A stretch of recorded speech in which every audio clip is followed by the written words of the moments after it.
केंद्र सरकार का भारी भरकम बजट आया है और समाजवादी पार्टी के सीनियर लीडर और विधायक अतुल प्रधान जी हैं, इस पूरे बजट को किस तरीके से देख रहे हैं? देखिए, बजट को आप समझ सकते हैं, जहां हम उत्तर प्रदेश में रहते हैं यहाँ भी भाजपा की सरकार है, बोलते हैं कि डबल इंजन की सरकार है, और सिर्फ सपने दिखाना, पहले छोटा सपना दिखाना, फिर उससे बड़ा सपना दिखाना, पहला सपना पूरा होता नहीं है, इससे बड़ा दूसरा सपना लेके आ जाते हैं। ये इनकी कारीगरी, जादूगरी, या आप कह दीजिए कि लोगों को धोखा, और समझ रहे हैं कि लोग, जनता पागल है, लेकिन जनता इस समय सब कुछ समझ रही है। आप जमीनी स्तर पर किसी निकलने वाले व्यक्ति से यहाँ पर पूछिए, क्या महंगाई पिछले 8 साल में घटी है, बढ़ी है, कोई आपको बता देगा। जब हम गैस के सिलेंडर की बात करते हैं, जब हम बिजली की दरों की बात करते हैं, तब हम किसी खाने की चीज़ की बात करते हैं, तो जो चीज़ें बढ़ रही हैं उनके साथ साथ आप ज़रूरत की कोई चीज़ उठाकर देख लीजिए। अगर हम मकान बनाएं, उसमें सीमेंट होता है, लोहा आता है, लकड़ी आती है, बिजली का सामान आता है, अलग अलग चीज़ें आती हैं, उनके दाम कितने बढ़ गए। अगर व्हीकल पर आप देखिए, टैक्स के रूप में जितनी गाड़ी की कीमत है उसके दुगना, मतलब जितनी कीमत इतना ही टैक्स लिया जा रहा है। कोई गाड़ी आप लेकर देख लीजिए। तो इस महंगाई से संबंधित, या आज के समय में किसान किस तरीके से परेशान है, देखिए लगातार धरने, प्रदर्शन, आंदोलन चलते हैं कि उनकी पेस्टिसाइड महंगी हो गई, उनकी लागत ज़्यादा हो रही है, लेकिन सरकार दाम ठीक नहीं दे रही। आप अगर किसी नौजवान को रोक कर पूछ लीजिए, कहीं पर पूरे देश में पूछ लीजिए कि क्या हाल है, पूछिए डिग्री क्या है, क्या PhD कर रखा है, क्या MPhil कर रखी है, क्या GRF कर रखा है, क्या BTech किए हुए हैं, MBA किए हुए हैं, MCA किए हुए हैं, बड़ी बड़ी डिग्री लेकर लोग घूम रहे हैं, लेकिन नौकरी नाम की चीज़ नहीं है। जहाँ तक रोजगार की बात है कि रोजगार सृजित होते, रोजगार के रूप में ये सरकार जीरो है। सिर्फ झूठ बोलने के अलावा शुरू में आंकड़ा दे दिया था 2 करोड़ का।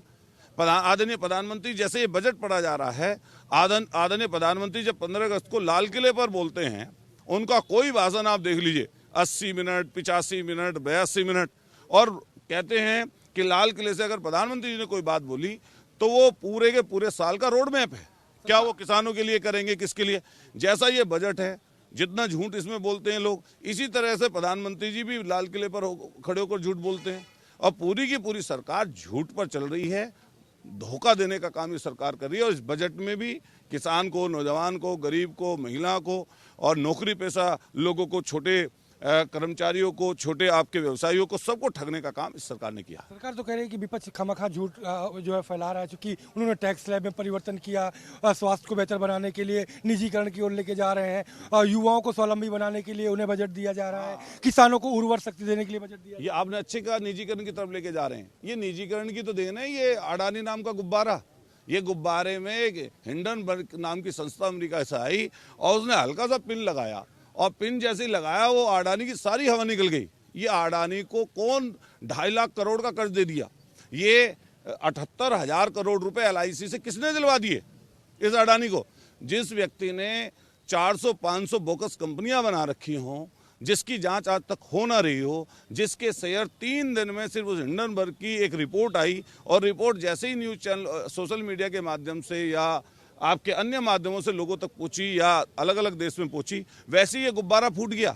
इसको तो हम तो हमेशा आदरणीय प्रधानमंत्री जी को, जब प्रधानमंत्री नहीं बने थे, अडानी के जहाज में घूमते हुए पाते थे, सबसे नज़दीक वही था। और ये सबसे नज़दीकी का कारण है कि देश की संपत्ति को कुछ चंद उद्योगपतियों के घरों में गिरवी रखने का काम अगर कोई कर रहा है तो इस सरकार कर रही है, और झूठ बोल रहे हैं। निजीकरण जितना होता जाएगा, गरीब लोगों से उनके अधिकार, उनके काम उतने ही छिनते जाएंगे। आज LIC का है, अभी कुछ आने वाले समय पर देखिएगा आप, सारी चीज़ें आपके सामने आएंगी। और ये बजट जिसमें आपने कह रहे रोजगार की बात, क्या रोजगार है? इन्होंने तो 2 करोड़ रोजगार देने की बात की थी हर साल, कितने रोजगार दे पाए? अब कभी कभी जो पिछले 8 साल से भर्तियाँ चल रही हैं, आदरणीय प्रधानमंत्री कभी कभी सर्टिफिकेट देते हुए दिखाई दे जाते हैं। और बताइए, इसके अलावा कौन सी नौकरी इन्होंने निकाल दी, कौन सी नौकरी दे दी? अब बताएं। अभी किसी महिला से चलते हुए पूछ लीजिए, जब 1100 रुपये का गैस का सिलेंडर खरीद के लाते हैं, हमारी तरफ तो पश्चिम में, या देखेंगे आप उत्तर प्रदेश में कंडे बोलते हैं, कहीं पे उपले बोलते हैं, या लकड़ी लोग बीन कर लाते हैं। सिलेंडर महंगा होने की वजह से सब वापस उसी कंडे पर और लकड़ी बीन कर गरीब लोग लाने लगे। क्या हुआ इनका उज्ज्वला योजना का? महंगा सिलेंडर दे दिया, सिलेंडर पकड़ा दिया फ्री, और लेकिन गैस सस्ती की नहीं। आप मेडिकल सुविधा के नाम पर देखिए क्या बजट में रखा है उन्होंने। कोई मेडिकल की सुविधा आप देख लीजिए, दवाइयों के बारे में पूछ लीजिए, किसी प्राइवेट हॉस्पिटल के बारे में पूछ लीजिए, क्या हालत इन लोगों ने कर रखी है। खुली लूट दवाइयों के नाम पे मची हुई है। क्या कुछ दवाइयाँ जो जरूरत की दवाइयाँ हैं, जो आपके इस तरह के दिक्कतें परेशानियाँ हैं जिससे दवाइयाँ कम होती आवश्यकता वाली, तो मैं पूछता हूँ क्या ऐसा कुछ हुआ? इस बजट में सिर्फ इसकी टोपी उसके सर, उसकी टोपी उसके सर। हमारी मांग है कि बजट इन्होंने ले आए, लेकिन पहले जो 8 बजट आए हैं वो जमीन पर कितने उतरे और कितना लोगों को उनसे लाभ मिला, इसके बारे में सरकार ये बोलती क्यों नहीं है? पहले बजट इसे चुनावी बजट मान रहे हैं पूरी तरीके से। अरे पूरा चुनावी बजट है ये, पहले साल से चुनावी बजट रखते हैं, इनका काम यही है।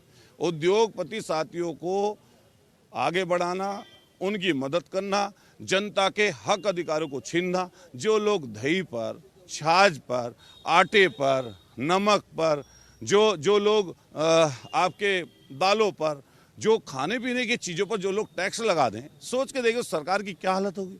ऐसे इसी तरह के EMI बताओ कौन सा छठा महीना है जब गवर्नर महोदय रेपो रेट नहीं बढ़ाते, और जब EMI लोगों की नहीं बढ़ती, लोगों की परेशानी नहीं बढ़ती। कोई बता दे जरूरत की एक चीज़ ऐसी जिसमें महंगाई ना बढ़ी हो। तो हमारा सरकार के लिए सिर्फ इतना कहना है, ये झूठ का पुलिंदा है बजट, और लोगों को धोखा दिखाना, बड़े बड़े सपने दिखाना और पूरे ना करना। इस सरकार की पहले से ही इस तरह की सोच रही है। हम लोग कहते हैं कि ऐसे जनता ऐसे लोगों को पहचाने और सही मुद्दों पर रहे। हमसे बात करने के लिए तो आपने देखा समाजवादी पार्टी के नेता और विधायक अतुल प्रधान जी के साफ तौर पर कहना है कि पहले दिन से ही इनका चुनावी बजट रहता है और इस बार भी केवल चुनाव को देखते हुए इस बजट को लाया गया है। जयपर्सन अमरीश के साथ संजय चौहान, भारत समाचार, लखनऊ।